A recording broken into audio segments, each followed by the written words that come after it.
Assalamualaikum warahmatullahi wabarakatuh. Selamat datang kembali di channel Sahroni, kisah horor dan ironi.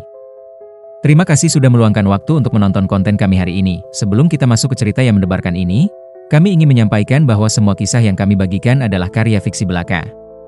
Jika terdapat kesamaan nama tokoh, tempat, atau kejadian dengan kehidupan nyata, kami mohon maaf sebesar-besarnya karena hal tersebut tidaklah disengaja. Bersiaplah untuk memasuki dunia yang penuh dengan ketegangan, misteri, dan ironi yang akan membuat kalian merinding.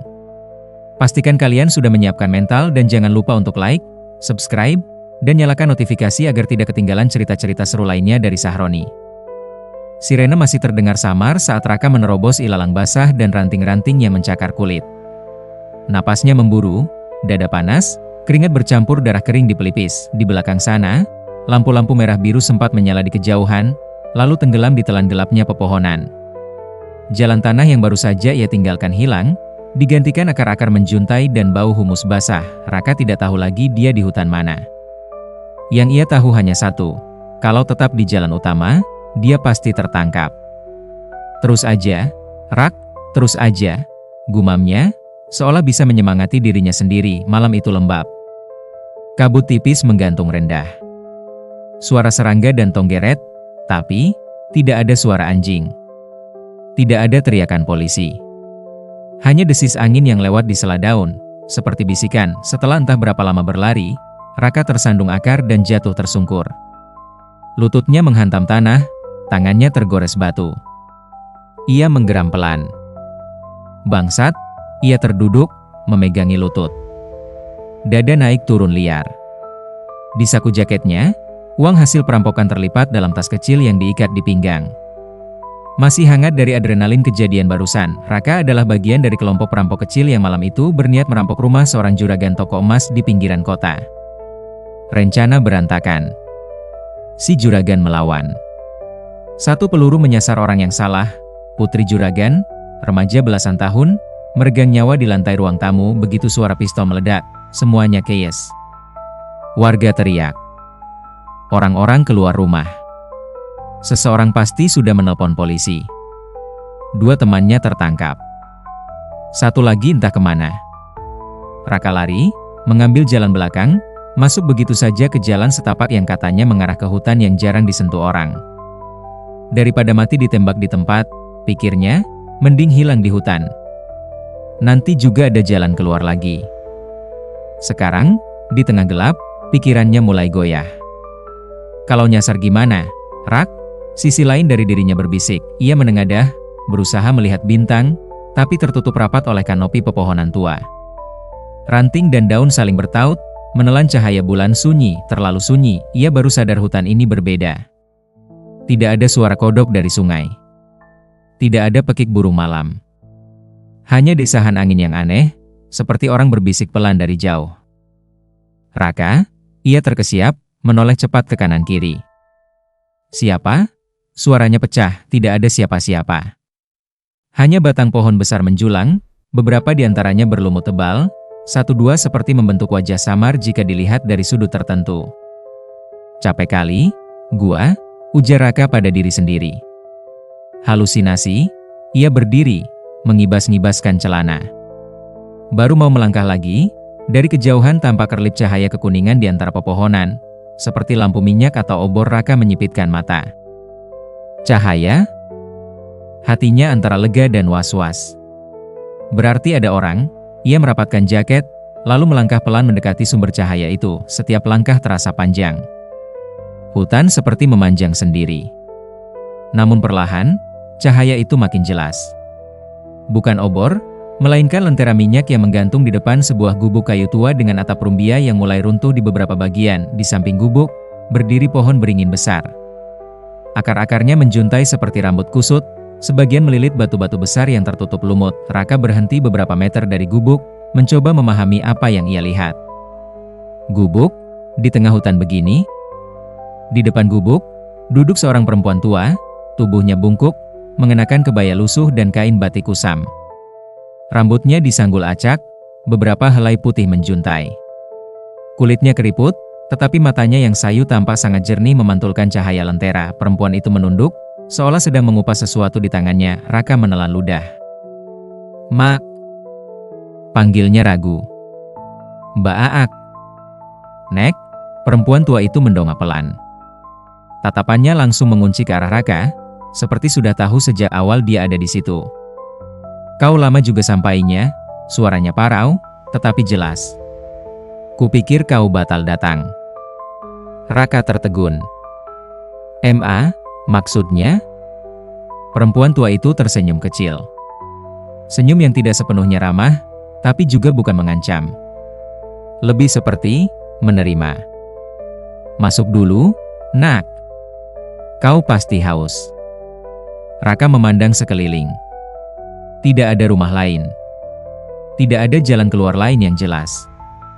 Hanya gelap pekat di belakangnya, dan satu-satunya titik cahaya adalah gubuk itu. Kalau ini jebakan polisi, pikirnya. Tapi logikanya menolak. Polisi mana yang nitipin nenek-nenek di tengah hutan begini? Masuk saja, ulang perempuan itu. Kau kira hutan ini mau kau jadikan tempat berlindung tanpa bayar apapun? Nada kalimat terakhir membuat bulu kuduk Raka meremang, entah kenapa, tapi rasa lelah dan haus mengalahkan kecurigaan. Ia menghela napas, melangkah mendekat. Maaf, Nek.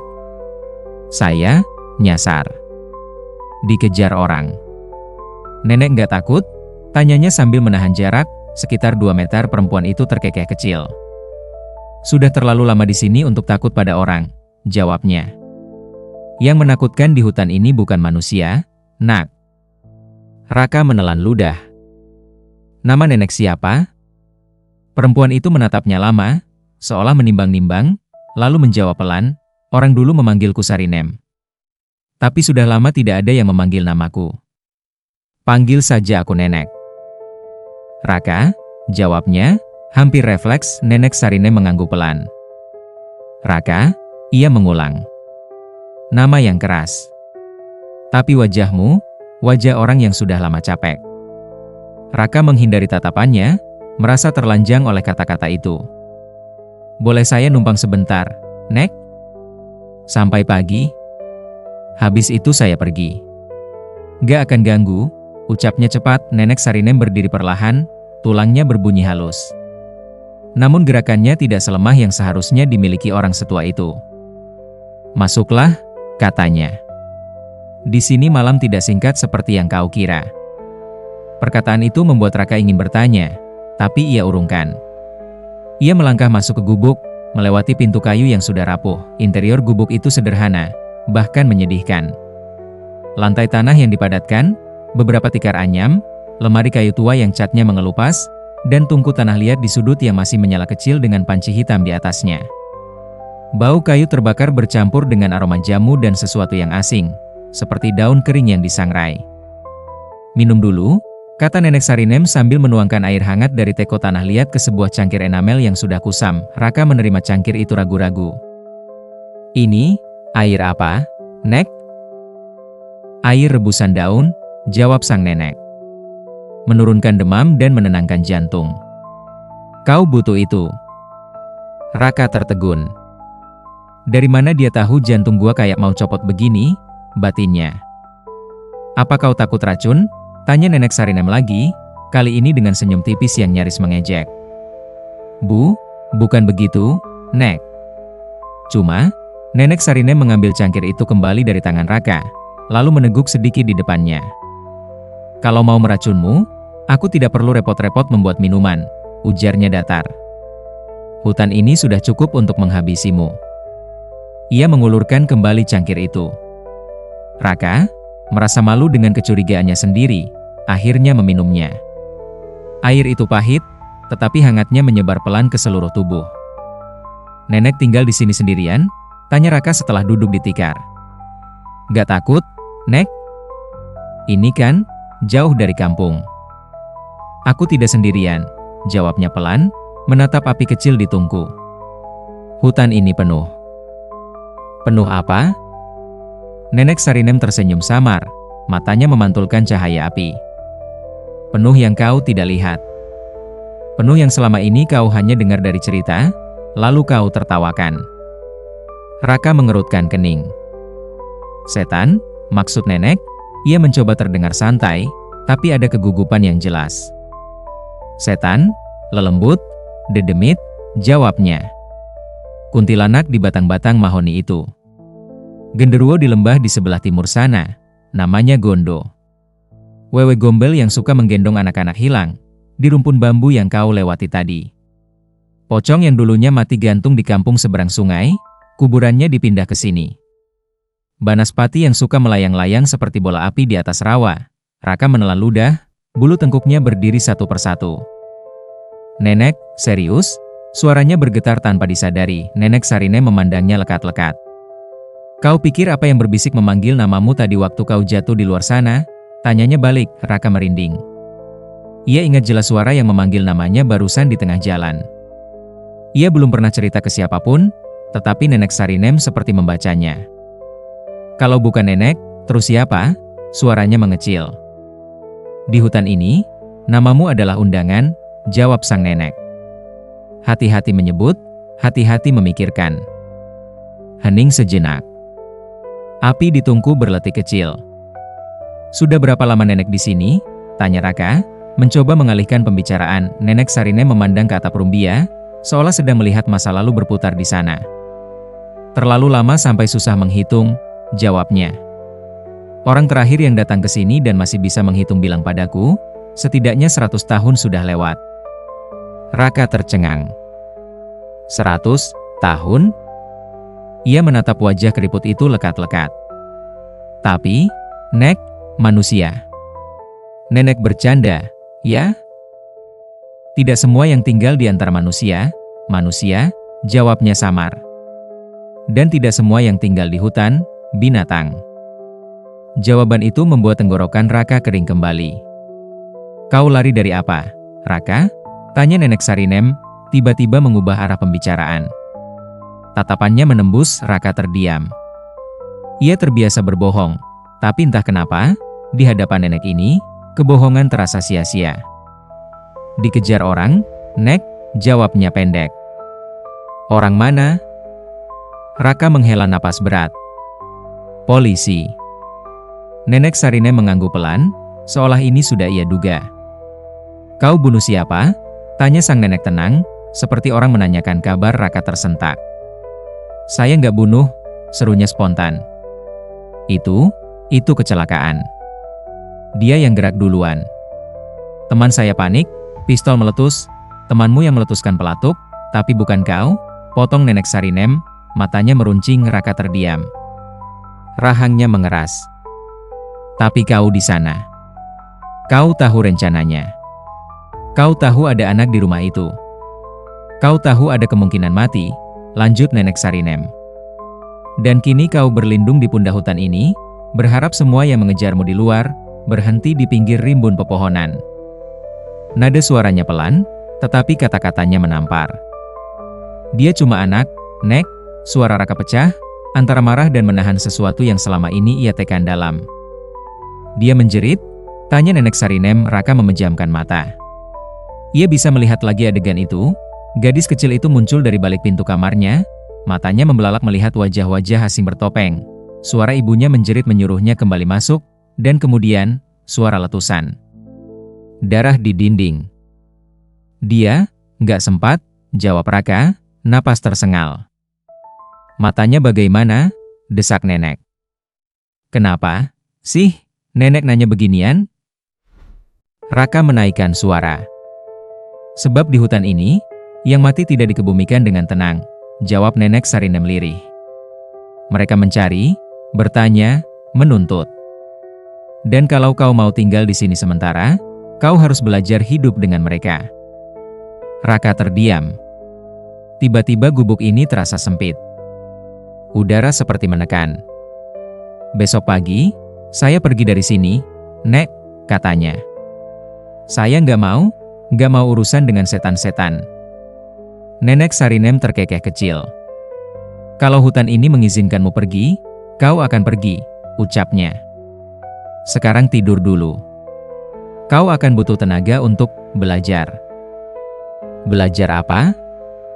Raka mengernyit. Nenek Sarinem tidak menjawab langsung. Ia bangkit, mengambil sebuah gulungan tikar dari sudut gubuk, lalu membentangkannya di lantai. Di sini, katanya. Tidurlah. Jangan keluar gubuk apapun yang kau dengar nanti malam. Apa yang saya akan dengar? Raka meneguk ludah. Pertanyaan. Hanya itu jawabannya, malam semakin pekat. Lentera dimatikan oleh Nenek Sarinem, hanya menyisakan cahaya merah temaram dari bara di tungku. Gubuk itu tenggelam dalam remang, bayangan perabot menari-nari di dinding, Raka berbaring di tikar. Setiap suara kecil terdengar berlipat-lipat di telinganya.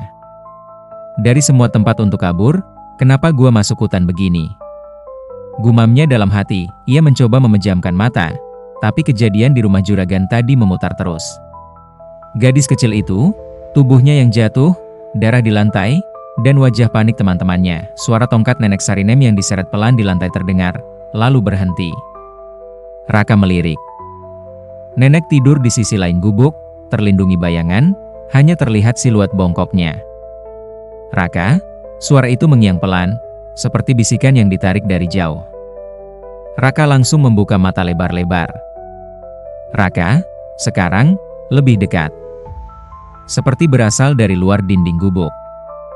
Siapa? Desisnya tidak ada jawaban, hanya suara dedaunan bergesek. Jangan keluar gubuk apapun yang kau dengar nanti malam, pesan nenek kembali terngiang. Raka, kenapa? Kali ini jelas, suara perempuan. Lirih. Seperti menahan tangis, darah Raka seperti berhenti mengalir seketika. Itu, suaranya mirip. Batinnya gemetar. Lia, tanpa sadar namanya terucap pelan, suara di luar tiba-tiba terisak. Kenapa, Kak? Sakit? Raka menutup telinga dengan kedua tangannya. Bukan dia, itu cuma setan, cuma gue yang kebawa perasaan. Ia berbisik, memaksa logika mengalahkan rasa takut, tapi suara itu terus. Aku dingin, Kak. Kenapa kamu lari ninggalin aku? Kenapa kamu gak nolong? Raka menggigit bibirnya sampai nyaris berdarah.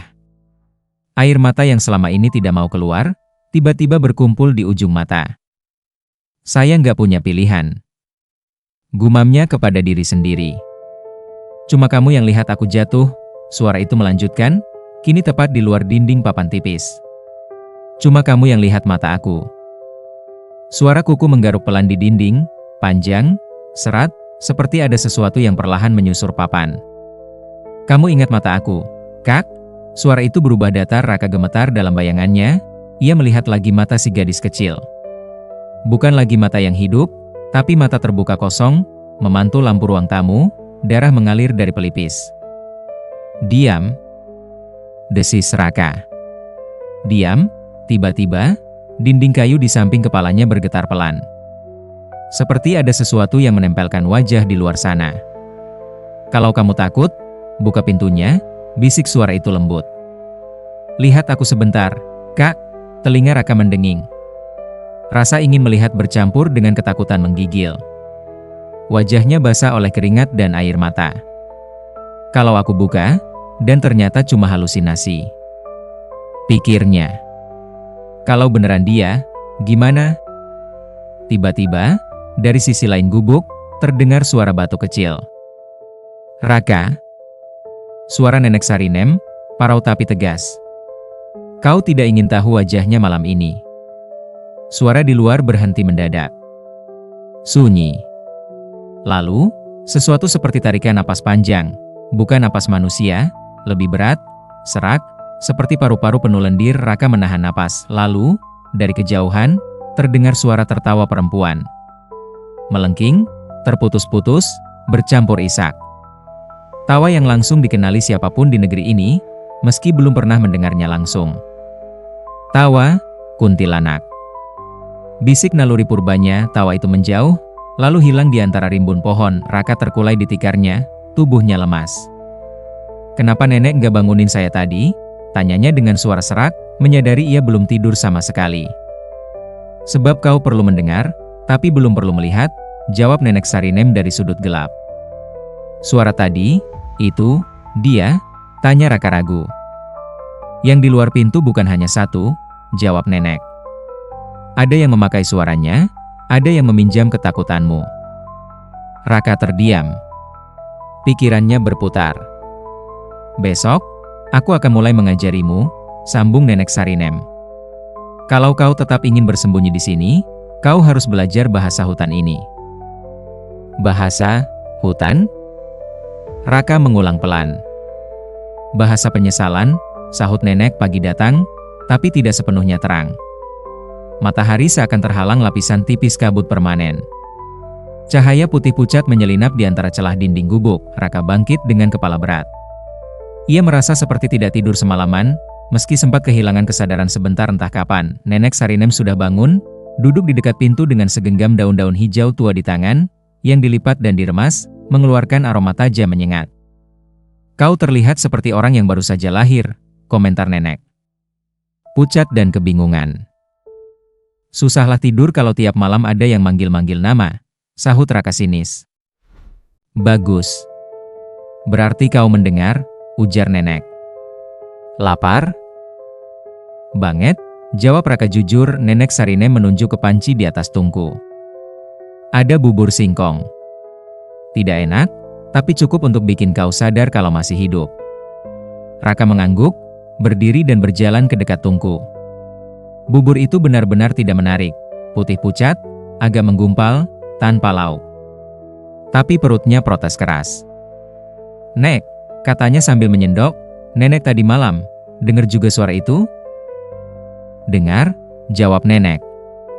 Tapi sekarang suaramu sendiri yang harus kau dengar. Apa maksud nenek? Mulai hari ini, kata nenek Sarinem, menatapnya serius, kau akan belajar tentang apa yang menghuni hutan ini. Bukan supaya kau jadi pintar, tapi supaya kau tahu apa yang kau temani tiap malam. Raka mendengus pelan. Belajar dari setan, gitu, Nek? Bukan dari mereka, sanggah nenek. Dari apa yang kau bawa ke sini. Raka terhenti menyuap. Apa yang saya bawa? Saya cuma bawa badan sama duit yang... Ia melirik ke tas di pinggangnya. Yang saya ambil. Mereka yang kau rampas napasnya, ikut menempel di uang itu, kata nenek. Dan di langkah kakimu. Perut Raka mendadak terasa mual. Ia menaruh sendok. Nenek taunya dari mana? Nenek lihat berita, gitu? Berita di luar tidak sampai ke sini, ujar nenek tenang. Tapi bau dosa sampai. Kata-kata itu menusuk. Raka hampir tertawa karena terdengar seperti ceramah ustaz di penjara, tapi nada suara nenek berbeda. Tidak menggurui, lebih seperti dokter yang menyebutkan diagnosis yang tak terbantahkan. Kalau saya cabut dari sini sekarang, bisa? Tanya Raka, mencoba menguji. Nenek Sarinem mengangkat alis. Coba, katanya. Datar Raka mendengus, menegakkan badan, lalu melangkah keluar gubuk. Udara luar dingin lembab. Pohon-pohon tinggi mengelilingi, akar-akar menjalar di tanah. Ia memilih satu arah sembarang, menjauhi gubuk. Langkahnya cepat, seperti membuktikan sesuatu. Lurus aja, gumamnya. Pasti ada ujung. Ia berjalan mungkin 15 menit, menembus semak, melewati batang tumbang, menabrak sarang laba-laba yang menggelantung di antara ranting. Setelah beberapa saat, di kejauhan, ia melihat bercak coklat yang dikenalnya. Dinding gubuk kayu. Raka mengerutkan kening. Hah? Kok, balik lagi? Ia yakin tadi berjalan lurus. Ah, mungkin muter, pikirnya. Kurang jauh. Ia mencoba lagi, kali ini memilih arah sebaliknya. Ia berjalan lebih lama, sampai napasnya mulai ngos-ngosan. Ia menandai pohon yang ia lewati dengan menggores kulitnya menggunakan pisau lipat kecil. Jaga-jaga jika kembali ke situ. Setengah jam kemudian, ia kembali melihat tanda goresannya di batang pohon yang sama. Dan tak jauh dari situ, gubuk nenek tampak di balik semak. Jantungnya berdegup kencang. Gak mungkin. Ia memutuskan berlari, memilih arah lain. Kali ini ia berlari secepat mungkin, menembus segala rintangan. Napas memburu, dada panas.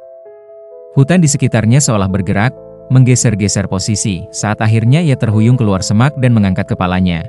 Gubuk yang sama berdiri di depannya. Nenek Sarinem duduk di depan pintu, memegang cangkir, seolah sejak tadi tidak bergerak.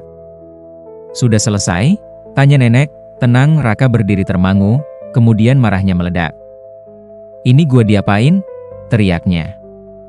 "Nenek bawa saya kemana?" "Ini hutan apaan?" "Hutan yang kau pilih sendiri," jawab nenek. "Hutan yang menelan orang-orang yang lari dari apa yang mereka lakukan di luar sana." "Saya cuma mau numpang sembunyi, bukan mau dikurung," bentaknya. "Tak ada yang cuma menumpang di sini, Raka," ucap nenek lirih. "Setiap yang datang, datang dengan alasan. Hutan ini bukan hotel, ini ruang tunggu." "Ruang tunggu apa?" "Ruang tunggu untuk menghadap sesuatu yang paling kau takuti," jawabnya pelan. "Dirimu sendiri." Raka terdiam.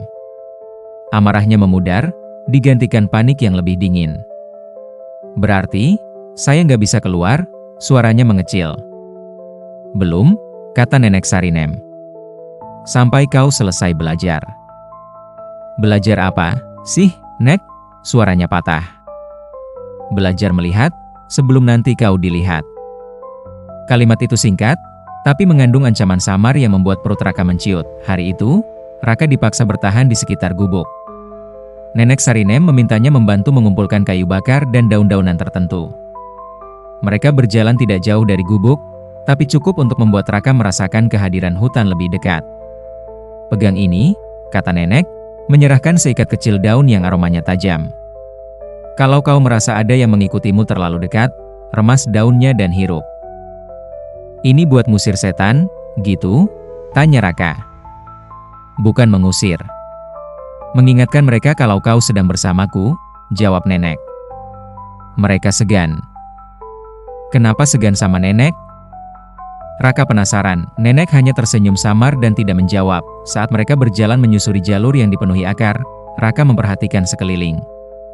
Di kejauhan, ada rumpun bambu besar, batangnya rapat, dedaunan bergesek pelan tertiup angin, menimbulkan suara mirip bisikan banyak orang.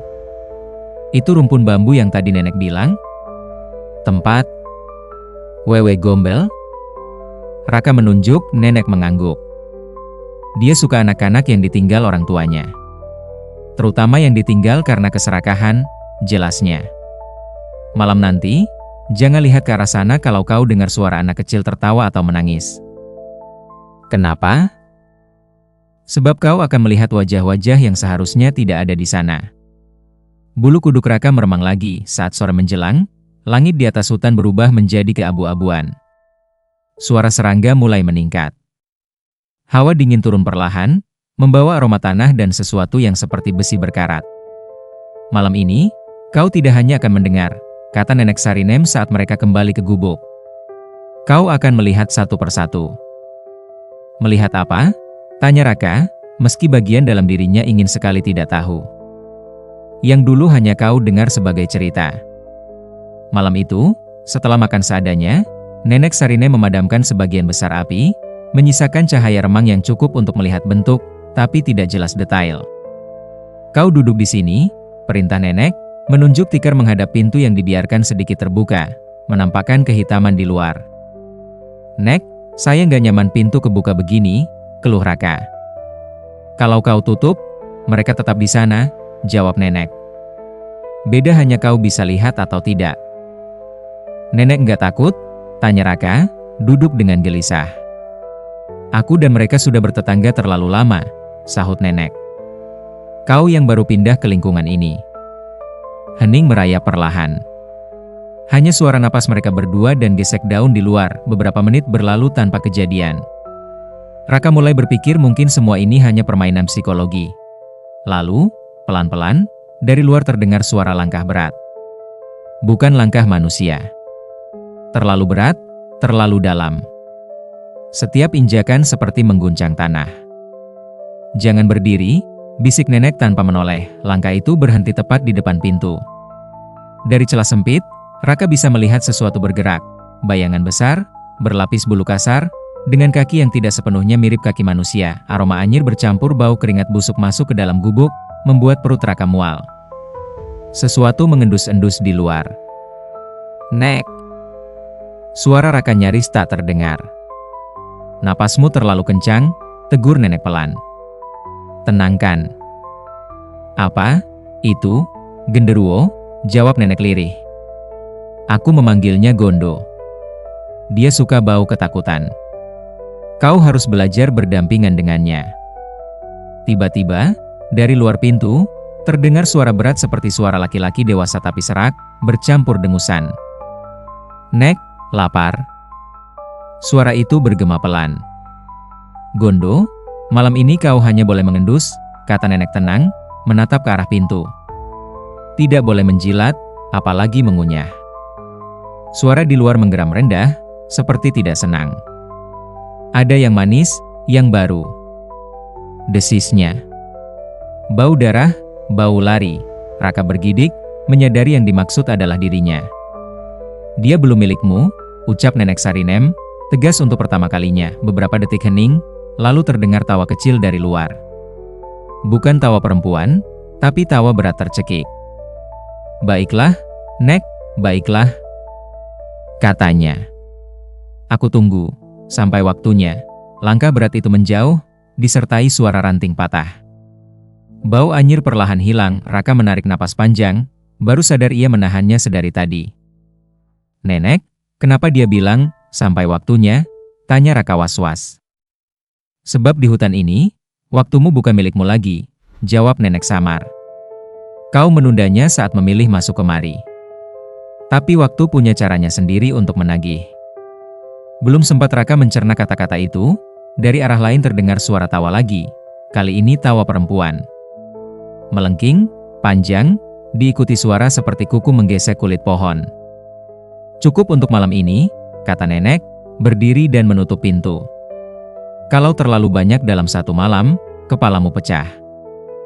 Jadi cuma itu pelajarannya? Disuruh dengar suara setan kelaparan? Raka berusaha terdengar sinis, tapi gagal menutupi ketakutannya. Itu baru pembukaan, jawab nenek Sarinem. Besok, kau akan mulai melihat penjelmaan penyesalanmu sendiri. Penjelmaan? Apa? Kalau kau membayangkan dosa-dosamu adalah sosok, kira-kira seperti apa? Tanya nenek, memandangnya dalam. Raka tidak menjawab. Matanya berkaca-kaca. Malam ini, coba kau tidur. Besok, hutan akan mulai menunjukkan cermin-cerminnya padamu. Hari kedua dan ketiga di hutan, Raka mulai kehilangan rasa waktu. Langit selalu tampak sama, abu-abu pucat, seolah matahari ragu membagi cahayanya. Nenek Sarinem tidak punya jam. Ia menentukan waktu hanya dari rasa. Kalau perutmu terlalu lama kosong, berarti waktu makan, katanya suatu hari. Kalau mata terlalu lama melihat gelap, berarti tidur. Raka mulai membantu nenek mengerjakan hal-hal kecil, mengambil air dari sumber mata air kecil yang letaknya tidak jauh, mengumpulkan daun-daun tertentu, bahkan sesekali membantu menyalakan bara. Aktivitas itu menahan pikirannya dari terus memutar kejadian malam perampokan. Suatu sore, nenek Sarinem mengajaknya ke dekat pohon beringin besar di samping gubuk. Akar-akarnya tebal, sebagian menggantung, sebagian memasuki tanah seperti tentakel. Duduk di sini, kata nenek. Raka menurut, duduk bersandar di salah satu akar yang melingkar. Ini kenapa, Nek? Hari ini, kau belajar melihat, jawab nenek. Melihat apa? Gue udah lihat banyak tadi malam. Itu baru tetangga-tetanggaku, sahut nenek. Sekarang, kau akan lihat apa yang tinggal di dalam kepalamu sendiri. Hah? Nenek Sarinem mengambil sesuatu dari saku bajunya. Sebuah kantong kecil dari kain hitam, diikat dengan tali. Ia membuka dan mengeluarkan segenggam tanah yang beraroma tajam. Ini tanah dari kuburan yang tidak pernah dikunjungi keluarganya, jelasnya. Ya ampun, Nek. Raka bergidik, nenek menaburkan sedikit tanah itu di sekitar akar tempat Raka duduk. Pejamkan matamu, perintahnya. Nek, jangan bercanda. Saya, pejamkan, suaranya kali ini lebih berat, entah kenapa, Raka menurut. Ia menutup mata. Tarik napas pelan, lanjut nenek. Bayangkan wajah anak itu. Yang kau biarkan mati malam itu. Nenek. Suara Raka bergetar. Saya nggak mau, kalau kau tidak mau melihatnya di sini, potong nenek, kau akan melihatnya sendiri nanti. Pilihannya bukan ada atau tidak, Tapi kapan? Air mata menggenang di balik kelopak mata Raka yang terpejam. Wajah gadis itu muncul jelas, rambut diikat dua, piyama bergambar kartun, mata membelalak. Bayangkan detik ketika peluru itu masuk, bisik nenek. Saya bukan yang nembak. Raka berusaha bertahan. Tapi kau di sana. Kau melihatnya, dan tidak menghentikan apapun, ujar nenek. Bayangkan darah di lantai. Mata yang mencari-cari, seolah masih berharap seseorang akan menolong. Dada Raka seperti ditindih batu besar. Napasnya sesak. Kenapa nenek lakuin ini? Serunya, mata masih terpejam. Sebab kau bersembunyi dari rasa bersalah di balik kata, kecelakaan, jawab nenek tenang. Hutan ini tidak terima tamu yang tidak mau mengakui bawaannya. Tiba-tiba, Raka merasakan angin dingin lewat di pipinya. Bukan angin biasa, tapi seperti tiupan napas. Jangan buka mata sampai ku bilang, suara nenek terdengar jauh, meski ia yakin perempuan tua itu masih di dekatnya. Ada, apa, Nek? Suaranya serak. Dia datang, jawab nenek lirih. Yang kau panggil. Telinga Raka berdenging. Di antara denging, ia mulai mendengar suara langkah kecil di tanah, pelan, ragu-ragu. Kemudian suara sesuatu yang menetes, plek, plek, seperti cairan yang jatuh ke tanah. Halo, Kak, suara itu, sama persis. Lembut, sedikit bindeng seperti anak-anak, namun seperti berasal dari mulut yang tidak lagi utuh. Raka menggigil. Jangan buka mata, ulang nenek. Kalau kau buka sekarang, kau nggak akan sanggup terima. Dia, di mana? Bisik Raka, air mata mengalir. Di depanmu, jawab nenek. Duduk. Menatapmu. Raka terisak pelan. Maaf, katanya, kepada udara di depannya. Maaf, suara itu tertawa kecil, tapi tawa yang tidak wajar. Di sela tawa, ada suara gelembung darah. Kenapa minta maaf sekarang, Kak? Tanyanya. Waktu itu, kamu diam aja, saya takut. Raka mencengkeram akar beringin di sampingnya kuat-kuat. Takut, atau nggak peduli? Suara itu bertanya. Saya cuma pengen keluar dari situ hidup-hidup. Jawab Raka, setiap kata seperti keluar dengan susah payah. Kalau kamu kabur sendirian, tanpa bawa duit, kamu mungkin hidup, sahut suara itu. Tapi kamu pilih bawa kantong itu dulu, baru lari. Raka terdiam. Luka paling rahasianya ditelanjangi benar. Malam itu, sesaat setelah peluru meledak, ia melihat gadis kecil itu jatuh. Ia melihat ibunya menjerit, berlari menghampiri. Dalam kebingungan itu, bukannya menolong atau menghentikan temannya, ia justru meraih tas berisi perhiasan dan uang tunai, lalu lari. Ia tidak pernah mengakui bagian itu pada siapapun. Bahkan pada dirinya sendiri, ia menyamarkannya. Maaf. Suaranya pecah. Maaf, maaf, suara anak itu terdiam. Hanya suara tetes cairan ke tanah yang terdengar kemudian, pelan-pelan, sebuah tangan kecil, dingin dan basah menyentuh lututnya. Raka hampir menjerit, tapi menahannya. Nek, diam, perintah nenek. Terima. Tangan itu merambat pelan ke pipinya, jari-jarinya licin. Lalu, sesuatu mendekat ke wajahnya, napas dingin menusuk, bercampur bau amis. Kalau kamu beneran maaf, kamu mau temenin aku? Bisik suara itu di telinganya. Jantung Raka seakan berhenti. Nenek, pekiknya, panik. Belum waktunya dia temanimu, kata nenek tegas. Pergi dulu. Dia akan kembali. Tapi belum sekarang. Angin mendadak berputar, seperti ada sesuatu yang berputar menghilang. Tangan kecil itu tiba-tiba lepas. Suara tetes berhenti. Baru kali ini kau bilang maaf dengan sungguh-sungguh, komentar nenek. Walau baru tahap pertama. Kenapa? Kenapa rasanya kayak benar-benar ada dia di sini? Raka membuka mata perlahan, terengah-engah di depannya, tanah basah sedikit lebih gelap, seolah baru disiram sesuatu. Ada beberapa bekas kecil, mirip jejak telapak kaki anak-anak, yang pelan-pelan memudar di tanah. Itu bukan hanya bayangan, kata nenek. Penyesalanmu memanggilnya. Hutan menyediakan jalannya.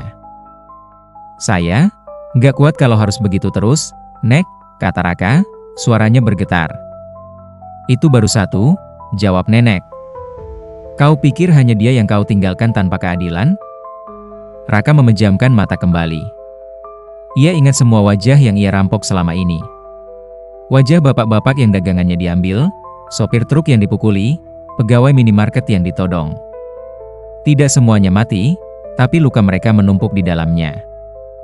Hutan ini mempercepat apa yang seharusnya datang nanti, jelas Nenek. Yang manusia sebut pengadilan, entah di dunia, entah setelahnya. Berarti, saya di sini buat diadili? Tanya Raka pahit. Kau di sini buat belajar, ulang Nenek. Hukuman dan pengadilan itu urusan lain. Dan Nenek? Raka menatapnya. Aku, penjaga kelasnya, jawab Nenek dengan senyum datar. Malam-malam berikutnya, Raka mulai mengenal tetangga lain di hutan itu. Semua pelajaran diselipkan oleh Nenek Sarinem, kadang dengan peringatan, kadang dengan membiarkan Raka mengalami sendiri. Suatu malam, saat angin tidak terlalu kencang, terdengar suara cekikikan anak-anak di kejauhan, dari arah rumpun bambu. Kadang tertawa, kadang menangis, kadang menyanyikan lagu-lagu yang pernah Raka dengar di kota. Jangan lihat ke sana, pesan Nenek, tapi rasa ingin tahu menggerogoti. Suatu kali, saat Nenek tertidur di pojok gubuk, suara tawa itu terdengar sangat jelas. Kak, main yuk, Raka tidak tahan. Ia berdiri pelan, melangkah keluar gubuk. Udara malam dingin menempel di kulit. Ia menatap ke arah rumpun bambu. Di sana, di antara batang-batang yang saling silang, terlihat beberapa sosok kecil. Anak-anak, telanjang dada atau memakai baju lusuh, kulit mereka pucat kehijauan. Mata mereka besar, sebagian tanpa bola mata, hanya rongga gelap. Mereka berlarian pelan, tapi kaki mereka seperti tidak menyentuh tanah. Salah satu dari mereka menoleh ke arah Raka. Wajahnya datar, tapi matanya, kalau itu bisa disebut mata, tampak terlalu lebar. Sudutnya sobek sampai ke pelipis. Mau ikut, Kak? Katanya, tersenyum. Senyum itu terlalu lebar, bibirnya pecah sampai ke pipi. Raka mundur satu langkah. Kak, kalian siapa? Anak-anak yang ditinggal, jawab yang lain, suaranya seperti gema. Yang dilempar ke sungai, dikasih makan sungai. Yang dijual ke orang asing. Yang dititipin di hutan ini karena orang tuanya pilih uang. Wewe Gombel muncul perlahan di belakang mereka. Sosok tinggi besar, payudaranya panjang menjuntai, matanya cekung. Ia mengusap kepala-kepala kecil itu dengan jemari kurusnya. Sudah malam, suaranya serak. Masuk sini, jangan ganggu tamu Nenek. Anak-anak itu tertawa lagi, lalu satu persatu menghilang ke dalam kegelapan rumpun bambu. Wewe Gombel menoleh sebentar ke arah Raka. Tatapannya kosong, tapi di dalamnya ada sesuatu seperti kasihan. Jaga kantongmu baik-baik, Nak, katanya pelan. Kau tidak tahu berapa banyak anak yang sudah hilang karena isi di dalamnya. Lalu ia lenyap, seperti menyatu dengan gelap. Raka kembali ke gubuk dengan tangan gemetar. Nenek Sarinem duduk menunggunya di ambang pintu. Kau lihat sesuatu yang tidak kusuruh kau lihat? Tanyanya, tanpa ekspresi. Mereka, anak-anak itu. Suara Raka parau. Wewe Gombel, beneran ada. Segala yang diikat oleh keputusasaan, bisa menemukan rumah di sini, jawab Nenek. Kau tidak jauh beda dengan mereka, sebenarnya. Apa maksud Nenek? Saya nggak pernah buang anak. Tapi kau sudah membuang kemungkinan hidup mereka, sahut Nenek tenang. Tidak selalu harus darah-sedarah untuk kau sebut anak. Perkataan itu menghantam sisi terdalam jiwa Raka. Ia teringat beberapa kali ikut merampok warung kecil yang hasilnya dipakai pemilik untuk menyekolahkan anak-anaknya. Ia tidak pernah memikirkan apa yang terjadi setelah itu. Malam ini, kau tidur di dalam saja, kata Nenek. Sebelum hutan menganggapmu bagian dari permainan. Selain mereka, ada pula pocong yang sesekali terlihat di antara batang-batang pohon, terutama dekat gundukan tanah tua yang entah sejak kapan ada di sana. Sosoknya kaku, terbungkus kain kafan kotor, wajahnya tertutup. Ia tidak meloncat-loncat seperti di film. Ia hanya berdiri tegak, sedikit condong, seolah menunggu sesuatu. "Dia apa, Nek?" tanya Raka suatu malam ketika melihatnya dari jauh. "Orang yang mati gantung karena dicaci maki satu kampung," jawab nenek. Mereka tidak percaya kejujurannya. Lalu setelah ia mati, pelan-pelan mereka lupa. Tidak ada yang kangen. Tidak ada yang berdoa. Pocong seperti itu, haus diingat. "Apa dia ganggu?" tanya Raka. "Hanya kalau kau menertawakan caranya berdiri," sahut nenek samar. "Jangan pernah mengejek cara makhluk mati mempertahankan bentuknya." Ada juga Banaspati, bola api merah oranye yang kadang melayang pelan di atas rawa di sisi lain hutan. Ia bergerak lambat, seperti mencari-cari. Kadang, jika terlalu dekat, udara sekeliling jadi panas dan sulit bernapas. "Itu api yang diberi makan doa-doa hitam manusia," jelas nenek. "Setiap kali ada yang minta celaka untuk orang lain, satu percik menyala. Lama-lama jadi seperti itu. Jadi di hutan ini, semua bentuk itu, karena manusia?" tanya Raka. "Manusia yang memberi bentuk. Hutan hanya menyediakan tempat," jawabnya. Suatu malam, Raka bahkan sempat mendengar suara seperti banyak langkah kecil di atap gubuk, disertai cekikikan halus. Nenek hanya berkomentar singkat, "Tuyul lewat. Mereka tidak tertarik padamu, kau bukan majikan mereka." Raka tertawa getir. "Syukurlah ada satu jenis setan yang gak peduli sama saya," katanya. "Kau lupa, uang di pinggangmu itu bukan bersih," sahut nenek. "Mereka mencium bau koin, bukan kertas." Menghadapi semua itu, di sela-sela rasa takut, pelan-pelan tumbuh sesuatu yang asing dalam diri Raka, rasa malu. Malu pada apa yang sudah ia lakukan. Malu pada ketakutannya sendiri. Malu karena selama ini bercerita tentang hantu hanya sebagai gertakan belaka untuk menakut-nakuti orang. Sementara kini ia sendiri yang dikepung. Di sela malam-malam penuh teror itu, ada juga waktu-waktu tenang di mana Raka dan nenek Sarinem berbincang. Pembicaraan mereka kadang lebih menakutkan daripada hantu manapun, karena masuk ke wilayah yang selama ini tidak pernah ingin disentuh Raka. Suatu sore, saat mereka duduk di depan gubuk sambil menghangatkan diri di dekat api kecil, Raka bertanya, "Nek, kalau nenek udah di sini 100 tahun, berarti nenek tahu berapa banyak orang yang pernah nyasar ke sini?" Nenek mengadu kayu di api, mengintip bara. "Lebih banyak dari daun di satu dahan, lebih sedikit dari daun satu pohon," jawabnya. Raka mengerutkan kening. "Itu banyak atau sedikit sih, Nek?" "Sekitar 30 orang, kalau kau butuh angka," jawabnya akhirnya. "Terus, mereka kemana? Bisa keluar?" Nenek Sarine memandang hutan, jauh ke balik pepohonan. "Ada yang kembali," katanya pelan. "Ada yang tidak pernah kembali dengan bentuk yang sama." "Maksudnya?" "Ada yang kembali ke desa sebagai orang yang tampaknya biasa, tapi malamnya tidak pernah bisa tidur tanpa melihat sosok-sosok dari hutan," jelas nenek. "Ada yang kembali sebagai orang suci, mendirikan surau, mengabdikan hidup untuk menolong orang, karena trauma dengan apa yang dilihatnya." Raka agak lega. "Berarti keluar itu mungkin, kan?" "Santarlah," lanjut nenek. "Ada yang tidak kembali sama sekali. Mereka lenyap di hutan ini. Kadang suaranya masih terdengar. Kadang bentuknya jadi bagian dari cerita rakyat." "Jadi, ada yang jadi setan?" tanya Raka, nadanya bercampur canda dan takut. Nenek mengangkat sebelah alis. "Sebelum datang ke sini pun, mereka sudah membawa setan masing-masing," sahutnya. "Di sini hanya diberi seragam baru." "Kenapa nenek tahu mereka kriminal juga?"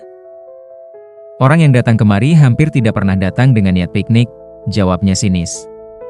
"Yang kesasar biasanya ditarik pulang oleh keluarganya, doanya kuat.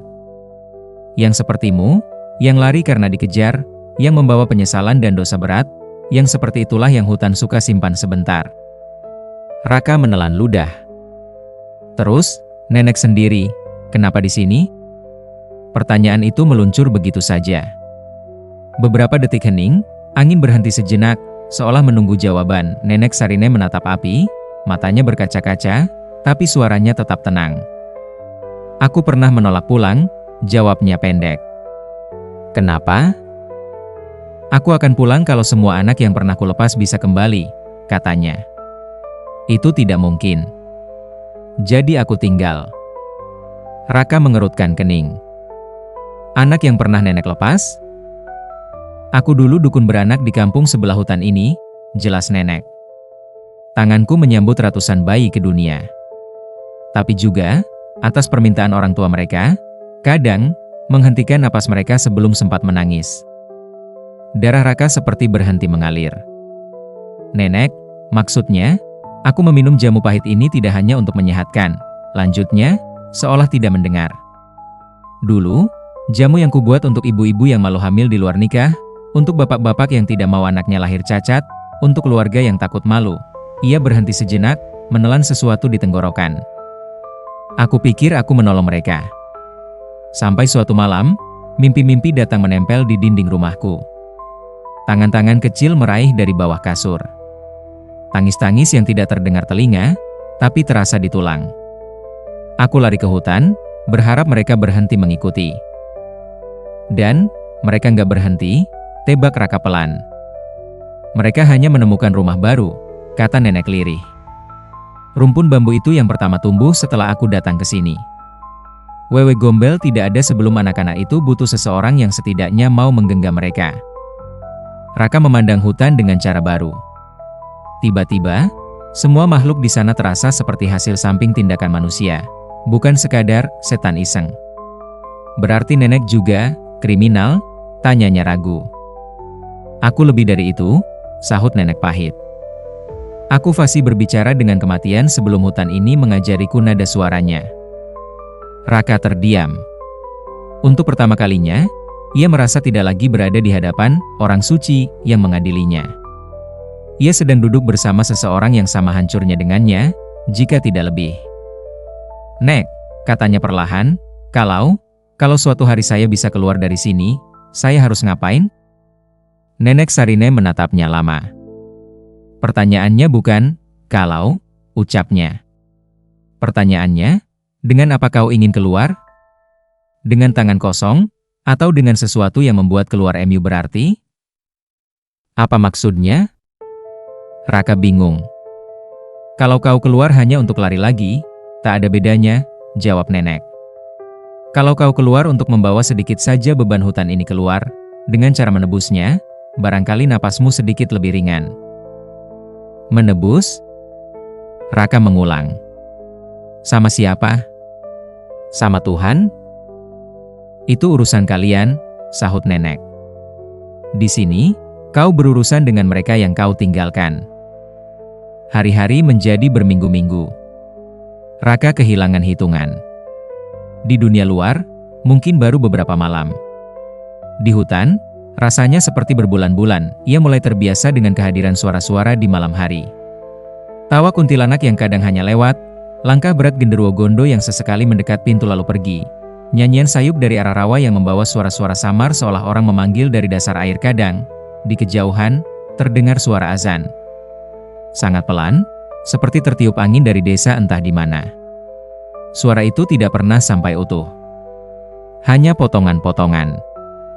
Kenapa azannya nggak pernah kedengeran jelas, Nek? Tanya Raka suatu hari. Sebab doa-doa dari luar hanya lewat tepi hutan ini, jawab nenek. Mereka tidak berani masuk. Berarti keluarga yang kangen sama orang-orang yang hilang di sini, doanya nyampe nggak? Tanya Raka lagi. Nyampe, tapi lewat cara lain, sahut nenek. Kadang jadi mimpi. Kadang jadi rasa gelisah tak jelas yang bikin orang tiba-tiba ingin pulang, atau tiba-tiba ingin berhenti berbuat jahat. Raka menunduk. Ia bertanya-tanya, adakah seseorang di luar sana yang mendoakannya? Orang tua? Saudara? Pacar? Rekan sekomplotan? Malam itu, sesuatu yang berbeda terjadi saat mereka duduk di dalam gubuk, api di tungku padam tiba-tiba, seperti ditiup angin dari dalam, bukan dari luar. Suhu ruangan turun drastis. Napas mereka berdua terlihat sebagai uap putih. Nek! Suara Raka bergetar. Kok dingin banget? Napas mereka menebal malam ini, jawab nenek pelan.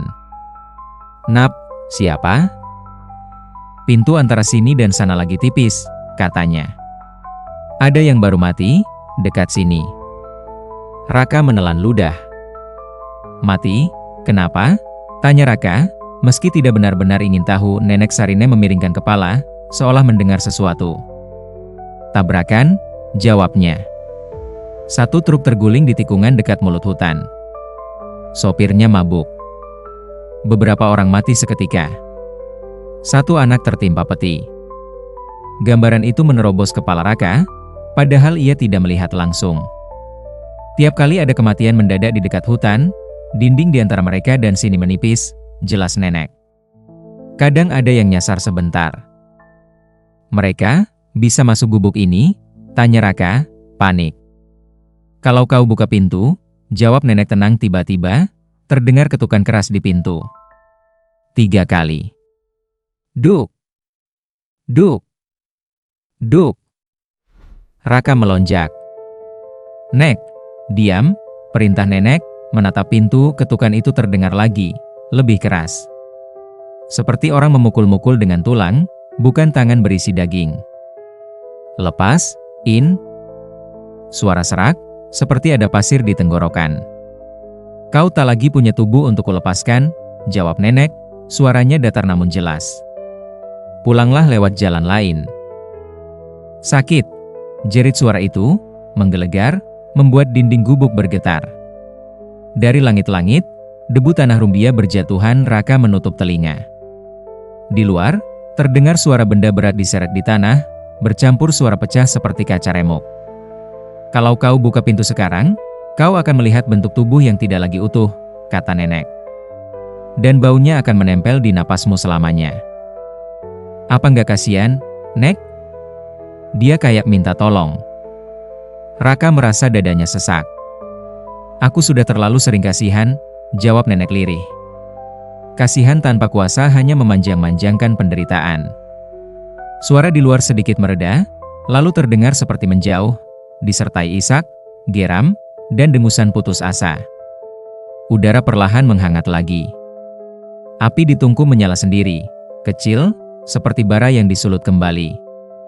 Malam seperti ini akan sering datang, ucap nenek. Sampai kau tahu bedanya suara yang harus kau tolong dan suara yang hanya ingin menarikmu tenggelam. Bedanya apa, Nek? Tanya Raka. Yang satu membawamu keluar, yang satu membawamu menyatu, jawabnya. Raka menatapnya bingung. Nenek, selama ini, nenek dengar suara-suara itu sendirian? Sebelum kau datang, iya, sahut nenek. Sebelum yang lain-lain datang dulu, iya. Nenek, nggak capek? Suaranya pelan. Nenek tersenyum, kali ini senyum yang tidak ia tunjukkan sebelumnya. Pahit, letih, hampir manusiawi. Capek, jawabnya. Makanya aku butuh murid. Murid? Raka mengulang, was-was. Hutan ini butuh orang baru yang mengerti bahasanya, jelas nenek. 100 tahun, sudah cukup lama. Raka merasakan dingin lain, bukan dari cuaca, menjalar di punggungnya. Nenek, maksudnya? Tenang saja, potong nenek. Belum saatnya bicara tentang itu.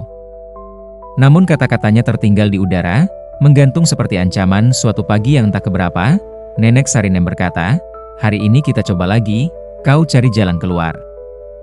Raka langsung menatapnya tajam. Beneran, Nek? Bawa ini, kata nenek, menyerahkan sehelai kain putih kecil yang berbau wangi kayu manis. Kalau kau sudah terlalu jauh dan mulai dengar namaku dipanggil angin, berhenti. Kenapa? Tanya Raka. Sebab setelah itu, bukan lagi hutan yang bicara, jawab nenek. Tapi sesuatu yang lebih tua. Kali ini, nenek ikut berjalan, tapi hanya sampai batas tertentu. Mereka berjalan mengikuti semacam jalur samar, bukan jalan setapak buatan manusia, tapi alur di tanah yang sedikit lebih rata, seolah sering dilewati sesuatu. Ini jalur apa, Nek? Tanya Raka. Jalur yang dipakai mereka yang mati di sekitar sini untuk pulang pergi, jawab nenek. Kau cukup ikuti, tapi jangan menawar. Mereka berjalan cukup lama, sampai akhirnya suara hutan berubah. Tadi suaranya berupa gemerisik daun dan bunyi serangga, kini ditambah suara jauh seperti kendaraan, samar, tapi ada. Itu, Suara mobil, "Nek," seru Raka, matanya berbinar. "Jangan lari," peringat nenek. Jalan biasa. Beberapa menit kemudian, di antara pepohonan, Raka bisa melihat garis cahaya yang lebih terang, seperti tepi hutan. Di kejauhan, terdengar suara klakson. Hatinya melonjak. Keluar. Bisa keluar. Ia hampir berlari, tapi teringat pesan nenek dan menahan diri. "Aku tunggu di sini," kata nenek Sarinem, berhenti di antara dua pohon besar. "Langkahku tidak diizinkan sampai tepi." "Nenek gak ikut?" Raka menatapnya. "Aku sudah terlalu lama," jawab nenek. "Yang perlu tahu apakah kau benar-benar ingin keluar? Hanya kau." Raka menelan ludah. "Kalau saya berhasil keluar, terus saya nggak balik ke sini. Itu bagus," sahut nenek. "Artinya kau memilih hidup, bukan berputar." "Kalau saya balik lagi?" tanya Raka. "Artinya hutan lebih menang dari doamu," jawabnya. Raka memandangnya dalam-dalam. "Nek, kalau saya keluar, nanti orang-orang, polisi, masih nyari saya, kan?" "Di luar, waktu berjalan seperti biasa," kata nenek. "Di sini, kau tidak tahu sudah berapa lama, tapi di luar mungkin baru hitungan jam atau hari." "Berarti saya keluar masih sebagai buronan," ujar Raka pahit. "Itu harga yang harus kau bayar kalau ingin tebus dari arah luar," sahut nenek. "Dari arah dalam, bayarannya beda." "Arah dalam?" alis Raka bertaut. "Kau punya dua pilihan, Raka," kata nenek perlahan, nadanya lebih serius dari sebelumnya. "Keluar dan hadapi manusia beserta hukumnya. Atau tetap di sini, belajar sampai kau jadi bagian dari hutan ini, dan menanggung dari arah sebaliknya. Jadi, entah di luar atau di sini, saya tetap harus bayar," suaranya lirih. "Semua harus," jawab nenek. Raka memejamkan mata sejenak. Dalam, ia tahu ini titik yang selama ini ia hindari. Hutan ini, dengan segala horornya, anehnya, lebih jujur daripada dunia luar, pikirnya. Tapi di luar, ada kemungkinan gue benar-benar ngubah nasib orang, meski harus lewat jeruji. Ia membuka mata, menatap garis terang di depan. "Kalau saya pilih keluar." "Nenek gimana?" tanyanya. "Aku akan menunggu, sampai muridku benar-benar memilih," jawabnya. "Kalau kau tidak kembali, mungkin suatu hari orang lain akan datang." "Nenek nggak mau bebas?" tanya Raka. "Bebas, nak?" Nenek terkekeh pelan. "Buat orang sepertiku, bebas itu kata yang sudah tidak relevan." Raka menggenggam kain putih di tangannya. "Kalau gitu, saya coba, Nek," katanya. "Kalau saya berhasil keluar, saya bakal menyerahin diri." "Kau yakin?" Nenek mengamati wajahnya. Raka tertawa pahit. "Gak ada yang bikin yakin disiksa di penjara, Nek," ucapnya.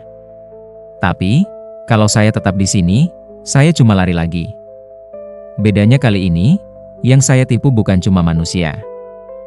Nenek Sarinem mengangguk pelan. "Pergilah," katanya. "Tapi ingat, kalau di tengah jalan kau mulai dengar namaku dipanggil angin, berhenti. Kalau tidak, jalanmu bisa berbelok ke tempat lain yang bukan jalan keluar." Raka menarik napas panjang, lalu melangkah. Setiap langkah mendekat ke tepi hutan, suara kendaraan makin jelas.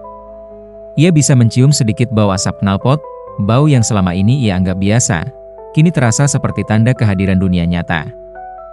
Sedikit lagi, batinnya tiba-tiba, di antara desis angin, ia mendengar sesuatu. "Raka," ia berhenti sejenak.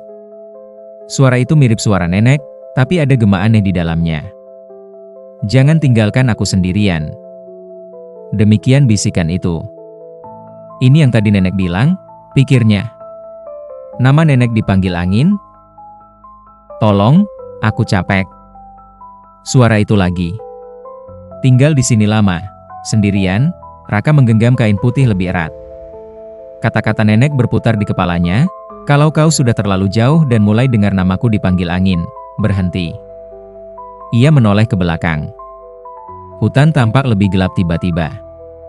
Di antara pepohonan, ia seperti melihat sekilas sosok nenek berdiri, memegang tongkat, memandangnya. "Nek," panggilnya. Sosok itu tidak menjawab. Hanya berdiri, lalu lenyap seperti asap. Suara kendaraan di depan semakin keras.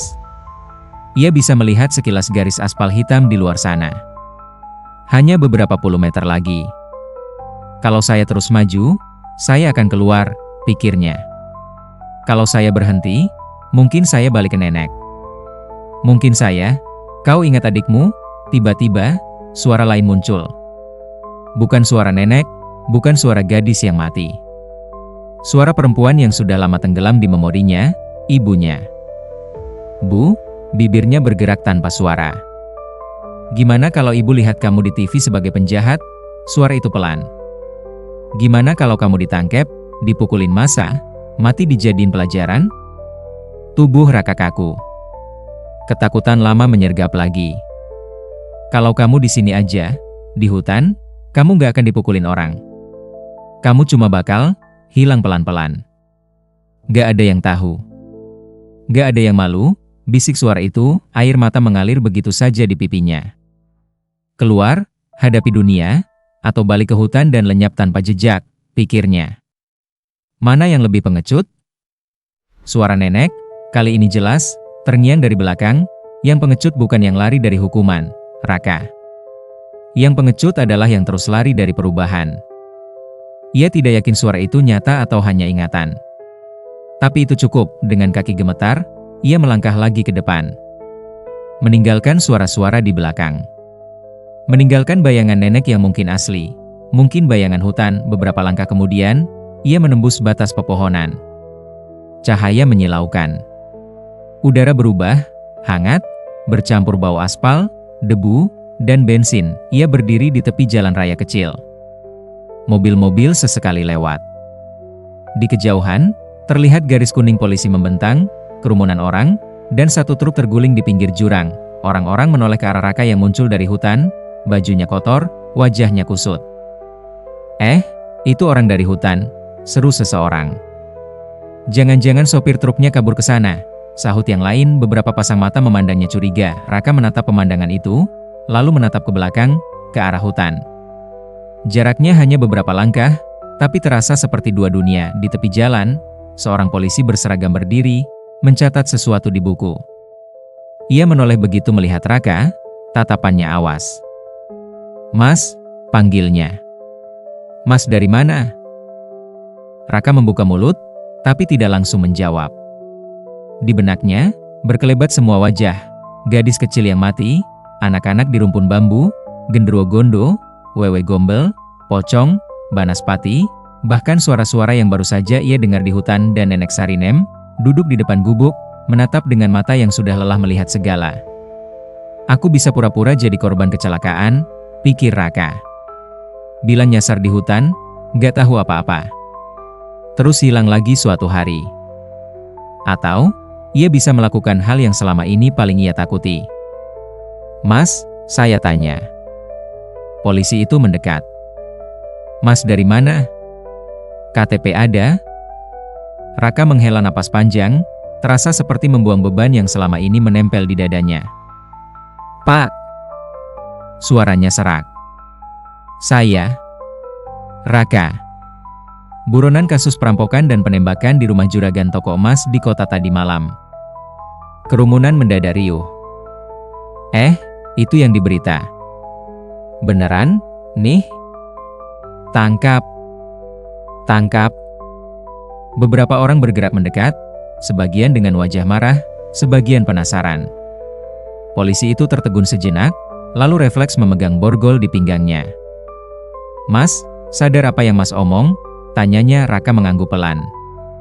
"Saya mau nyerah, Pak," katanya, menatap lurus.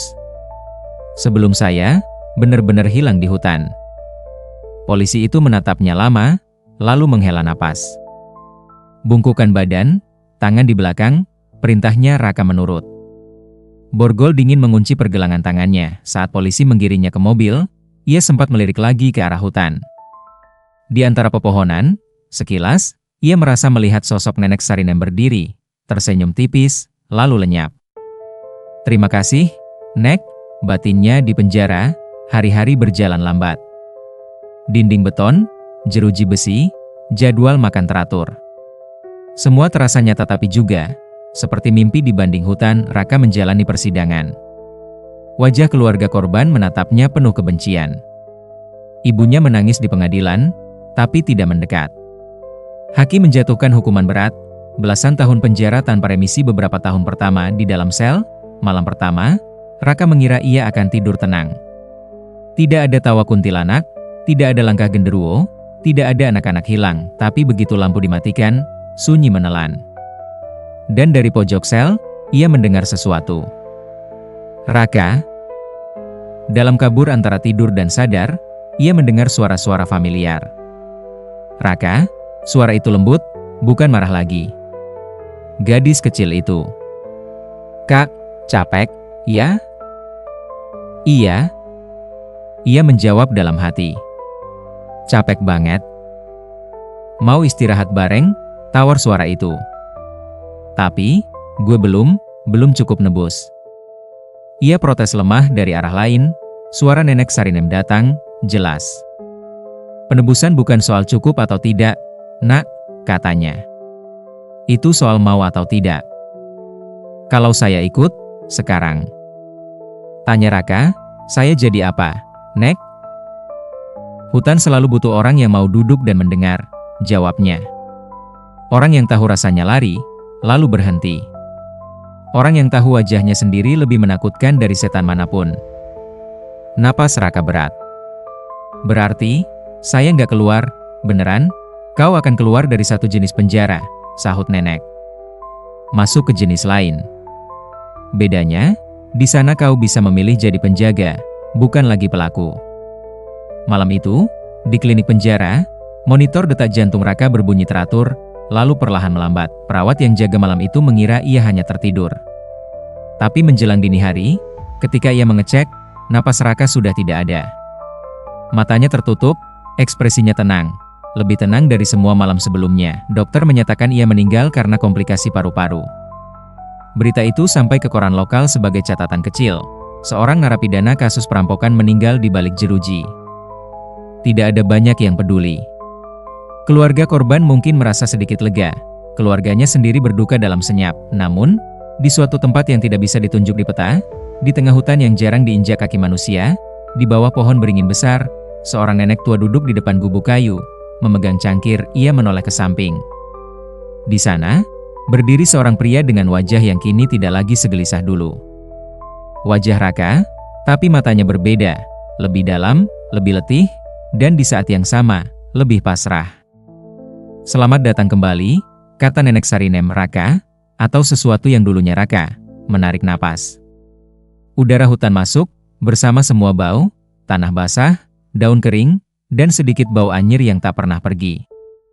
Jadi, katanya pelan, ini ending saya, Nek.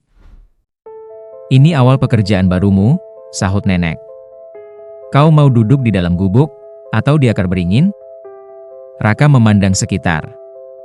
Di kejauhan, ia melihat siluet genderuwo Gondo berjalan pelan, menoleh sebentar dan mengangguk seperti menyapa. Di rumpun bambu, anak-anak tertawa. Wewe Gombel menatapnya, matanya soft. Pocong berdiri di sisi lain, agak condong, seolah tak sabar. Ada yang datang lagi nggak, Nek? Tanya Raka. Akan selalu ada, jawab nenek lirih. Manusia tidak pernah berhenti lari. Raka duduk di akar beringin, merasakan teksturnya di tangan. Tapi kini, sentuhannya berbeda. Ia tidak lagi merasakan dinginnya malam seperti dulu. Ia merasakan getaran. Kalau ada yang lari ke sini, yang bawa dosa kayak gue dulu. Katanya, saya boleh ikut ngajar? Nenek Sarinem tersenyum, untuk pertama kalinya dengan sedikit hangat yang tulus. Itu kenapa kau di sini? Jawabnya, di dunia luar, cerita tentang hutan wingit dengan nenek 100 tahun beredar dari mulut ke mulut. Kadang muncul di forum internet, kadang dalam bisik tetangga. Ada yang mengaku pernah mendengar suara orang memanggil dari tepi hutan, ada yang bilang melihat laki-laki muda duduk di bawah beringin, menatap kosong, lalu menghilang. Sebagian menganggapnya sekadar urban legend. Sebagian percaya itu kisah nyata, yang tidak banyak diketahui orang adalah, kadang, saat seorang kriminal yang kelelahan lari dari pengejaran memilih menerobos batas pepohonan, di tengah ketakutan dan napas memburu, ia akan melihat cahaya lentera kecil di kejauhan, dan di depan gubuk reot, selain sosok nenek tua yang rambutnya memutih, duduk seorang pria yang usianya tampak tak jelas, mata dalam, wajah letih, namun tersenyum tipis. "Masuk dulu," katanya pada tamu baru. "Di sini, kita nggak cuma sembunyi. Kita belajar dulu sebelum benar-benar hilang." Nama pria itu kadang disebut dalam bisik-bisik, Raka. "Konon, kalau kau stay terlalu lama di hutan itu sambil menanggung rasa bersalah besar, suatu hari kau akan mendengar suaranya memanggil namamu di antara desis angin, dan di antara semua versi cerita, satu hal selalu sama. Tidak ada yang bisa kembali dari sana dengan utuh. Mereka yang beruntung kembali ke kampung dengan tubuh manusia, membawa sisa-sisa hutan di mata dan tidur mereka. Mereka yang tidak, jadi bagian dari cerita yang diceritakan orang lain." Malam-malam, sambil menatap gelap jendela, endingnya memang tragis.